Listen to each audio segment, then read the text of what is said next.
अगस्त की शुरुआत में ही इजराइल में एक ऐसा तूफान आया है जिसने प्रधानमंत्री बेन्यामिन नेतन्याहू के सभी ख्वाब अचानक चकनाचूर कर दिए हैं। सवाल उठ रहे हैं कि क्या नेतन्याहू की कुर्सी जाने वाली है? क्या नेतन्याहू का तख्ता पलट करने की कोशिश हो रही है? क्या इजराइल की सेना ने हमास से भी बड़ी साजिश रच दी है?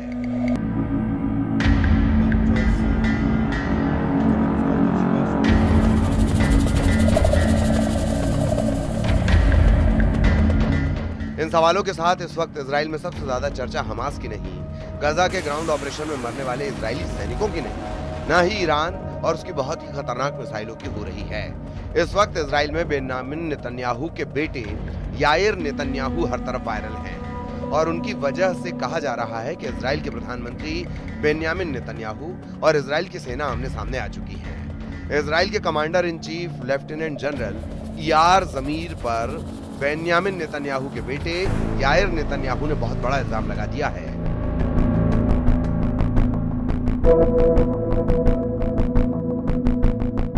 अमेरिका में रहने वाले याइर नेतन्याहू के एक ट्वीट से उनके पिता बेन्यामिन नेतन्याहू का तनाव इजरायली संसद की 6ठी मंजिल पर पहुंच चुका है। हिब्रू भाषा में किए गए इस ट्वीट में क्या लिखा है, बहुत गौर से समझिएगा।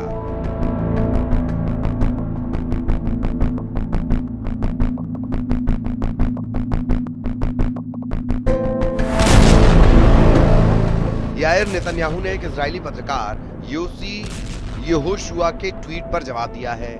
योसी ने लिखा कि अगर नेतन्याहू सेना की मर्जी के बगैर गजा पर पूरी तरह कब्जा करना चाहते हैं तो उन्हें इजराइल की जनता को बताना चाहिए कि इसकी कीमत क्या होगी, कितनी जान जाएंगी, क्या सेना के विरोध के बावजूद वो इस कदम की जिम्मेदारी लेंगे। इस पर याइर नेतन्याहू ने इजराइल के सेनाध्यक्ष इयाल जमीर का नाम लिखे बगैर इशारों में जवाब दिया कि अगर आपको ये ट्वीट लिखने वाला वही है जिसके बारे में हम सोच रहे हैं तो ये एक बगावत और सैन्य तख्ता पलट की कोशिश है, जैसा 70 के दशक में मध्य अमेरिका में हुआ। ये पूरी तरह अपराध है।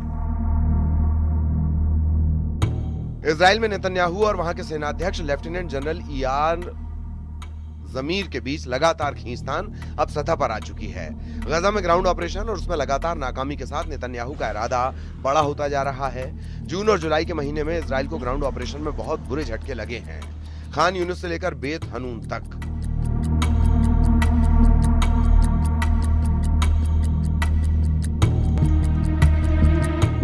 इजराइल के कई कमांडो मारे गए, लेकिन 650 दिन के इस युद्ध को और तेज करने का नेतन्याहू का इरादा अटल है।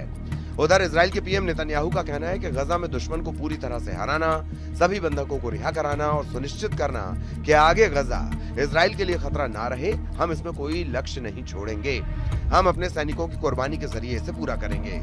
नेतन्याहू अब गजा पर पूरी तरह कंट्रोल चाहते हैं, या कहें कि 100% कब्जा चाहते हैं। वो हमास को पूरी तरह खत्म करना चाहते हैं, अब तक तमाम नाकामी के बावजूद पूरी तरह कुचल देना चाहते हैं। लेकिन ग्राउंड ऑपरेशन को लेकर इजराइल के सेनाध्यक्ष इयाल जमीर और ज्यादा सावधानी बरतना चाहते हैं, रणनीति बदलना चाहते हैं ताकि कम लोगों की जान जाए और सेना के संसाधन के हिसाब से ऑपरेशन हो। जनरल जमीर राजनीतिक दबाव में ऑपरेशन नहीं करना चाहते, यानी नेतन्याहू और जनरल जमीर अब गजा में ऑपरेशन को लेकर पूरी तरह आमने सामने आ चुके हैं। ये टकराव इजराइल में सेना और सरकार के बीच सबसे खतरनाक टक्कर मानी जा रही है। इजराइल के सेनाध्यक्ष लेफ्टिनेंट जनरल जमीर अब गजा में लंबे ऑपरेशन के नतीजों को लेकर सरकार से साफ रुख चाहते हैं, क्योंकि 650 दिनों की इस जंग में अब तक इजराइल की कामयाबी पर कई धब्बे लगे हुए हैं।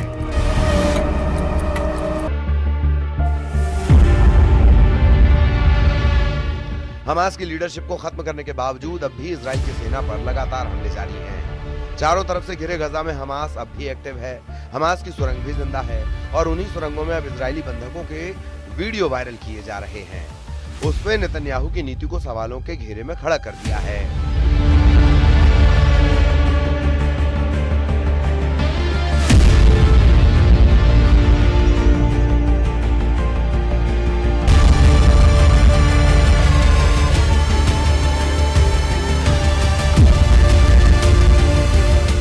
जनरल जमीर ने चेतावनी दी है कि गजा पर 100% कब्जे की कोशिश से वहां बचे हुए बंधकों की जान खतरे में पड़ जाएगी। जनरल जमीर का मानना है कि नेतन्याहू का बिग गाजा प्लान शुरू किया गया तो इजराइल की सेना एक थकाऊ युद्ध में उलझ जाएगी।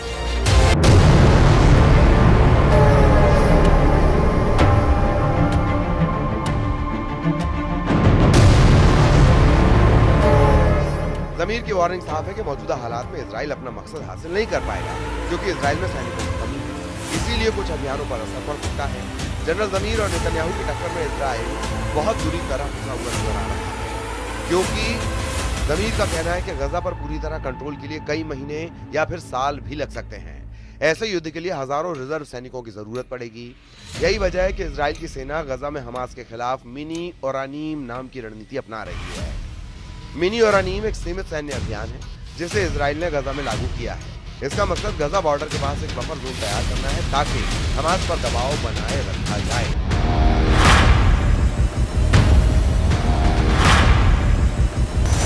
और बंधकों की रिहाई या किसी बेहतर समझौते की दिशा में आगे बढ़ा जा सके।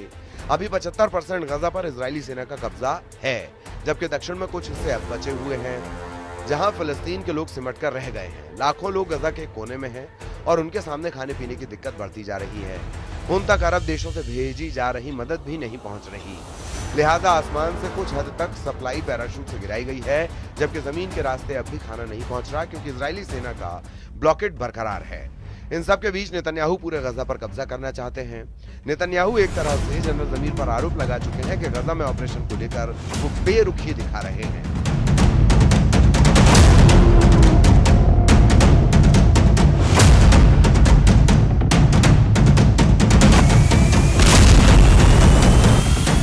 या फिर रणनीति में ढील दे रहे हैं, जबकि जनरल जमीर ने ऐसे संकेत दिए हैं कि सेना को बड़े फैसले लेते वक्त राजनीतिक दबाव में नहीं आना चाहिए।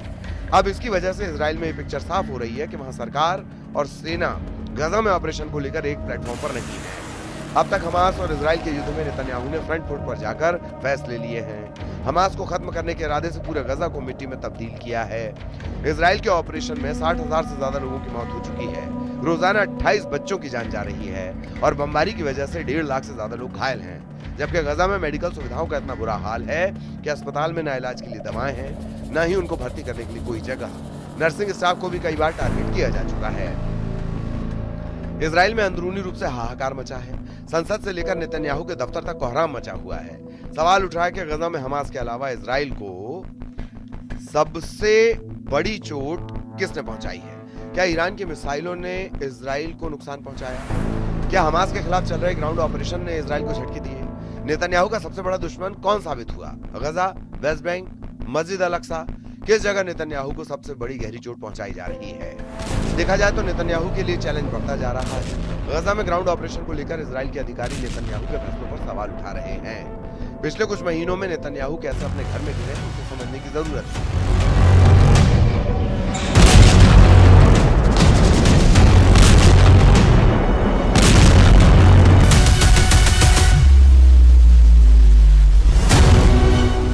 नेतन्याहू ने नवंबर 2024 में तत्कालीन रक्षा मंत्री योब गैलेंट को हटा दिया था।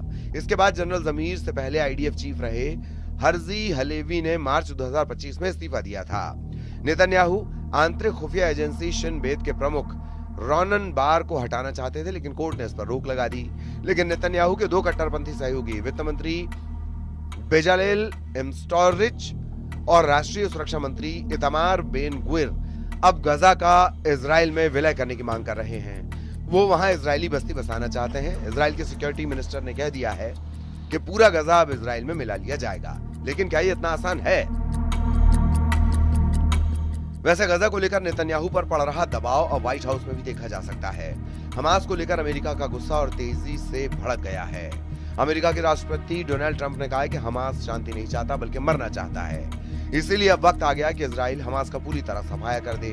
ट्रंप का बयान ऐसे वक्त आया है जब अमेरिका गजा में मध्यस्थता से अलग हो चुका है। गजा में हमास के पास अब भी 20 से ज्यादा ऐसे बंधक हैं जिनकी जिंदगी अब मौत से बचाने वाली एक नोक पर ठहरी हुई है। इनमें से एक है इजरायली बंधक एव्यातार डेविड, जिसका वीडियो हमास ने जारी किया। इस वीडियो में उसे अपनी कब्र खोदते हुए देखा जा सकता है।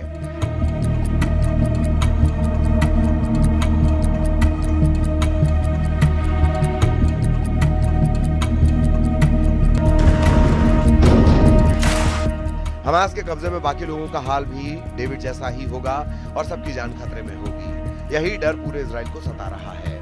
यही वजह है कि इजराइल की सड़कों पर आए दिन नेतन्याहू के खिलाफ प्रदर्शन होते हैं। लोग पोस्टर लेकर इकट्ठा होते हैं उनकी मांग है कि इजरायली बंधकों की फौरन रिहाई हो और इसके लिए किसी भी सूरत में युद्ध को खत्म किया जाए और बंधकों को वापस लाया जाए।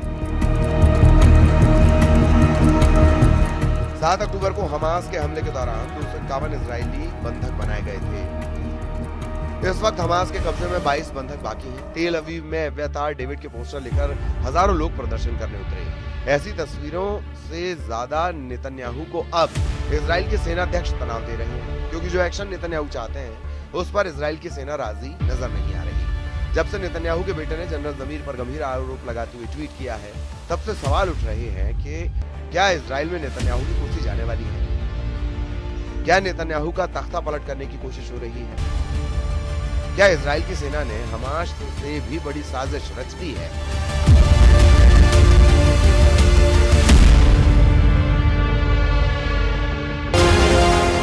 इसीलिए अगस्त का महीना न सिर्फ गजा और पश्चिम एशिया के लिए बल्कि पूरे इजराइल के लिए घातक माना जा रहा है। खासकर नेतन्याहू के राजनीतिक करियर के सामने अब इजराइल के जनरल जमीर बारूद से नजर आ रहे हैं।